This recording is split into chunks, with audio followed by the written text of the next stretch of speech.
General seat से भी महिला चुन के आ सकते हैं, लेकिन 33% रिजर्वेशन देने के बाद इतिहास हो जाएगा।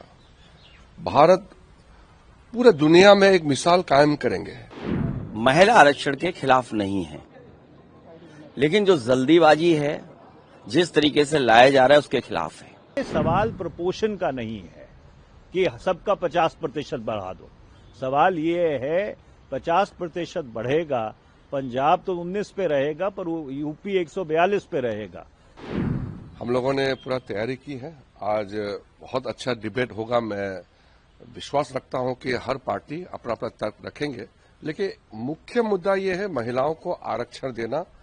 लोकसभा और विधानसभाओं में भारत के महिलाओं को 33% आरक्षण देना, और जनरल सीट से भी महिला चुन के आ सकते हैं, लेकिन 33% रिजर्वेशन देने के बाद इतिहास हो जाएगा। भारत पूरे दुनिया में एक मिसाल कायम करेंगे कि महिलाओं के लिए हम कितना बड़ा कदम उठा रहे हैं। इसमें कोई विरोध होने का आवश्यकता नहीं।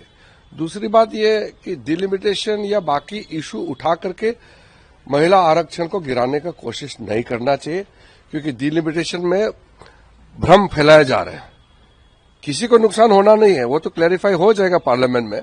मैं अभी आंकड़े डिटेल इसलिए नहीं बता रहा हूं क्योंकि चर्चा हो जाएंगे। आज चर्चा करते समय सारा चीज सरकार की ओर से खुल के आएंगे, लेकिन कुछ पार्टियों ने डिलिमिटेशन को लेकर के दक्षिण भारत वहां में एक गलत तरीका का संदेश फैलाने की कोशिश किया, वो ना करें।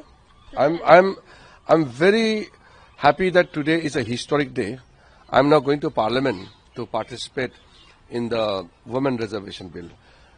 ये खुफिया लोगों की गुप्त योजना है और महिला आरक्षण के खिलाफ नहीं है, लेकिन जो जल्दीबाजी है, जिस तरीके से लाया जा रहा है, उसके खिलाफ है। जनगणना होगी तो देश जाति जनगणना मांगेगा, जाति जनगणना होगी तो देश आरक्षण मांगेगा। ये सबसे बचना चाहते हैं लोग। ये पीड़ित, दलित, मुस्लिम, पिछड़ा, आदि आबादी सबके खिलाफ लोग हैं।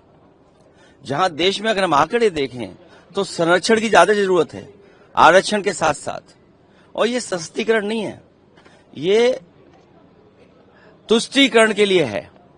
और अगर हम पिछड़ों की आबादी माने, महिला आरक्षण के खिलाफ नहीं है, अगर पिछड़ों की आबादी माने 70% से ज्यादा है, और अगर हम 66% भी मान लें, 66% में आधी आबादी 33%, तो ये 33% को आरक्षण दे रहे हैं कि 33% महिलाओं का हक अधिकार छीन रहे हैं।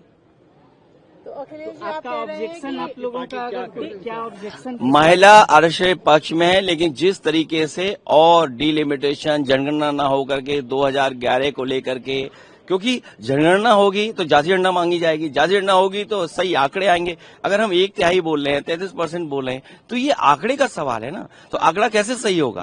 अगर जब तक आंकड़ा सही नहीं होगा तो हम आरक्षण कैसे सही बताएंगे? महिला आरक्षण के पक्ष में, बाकी और बिलों के खिलाफ है समाजवादी पार्टी। सवाल प्रपोर्शन का नहीं है कि सबका 50% बढ़ा दो।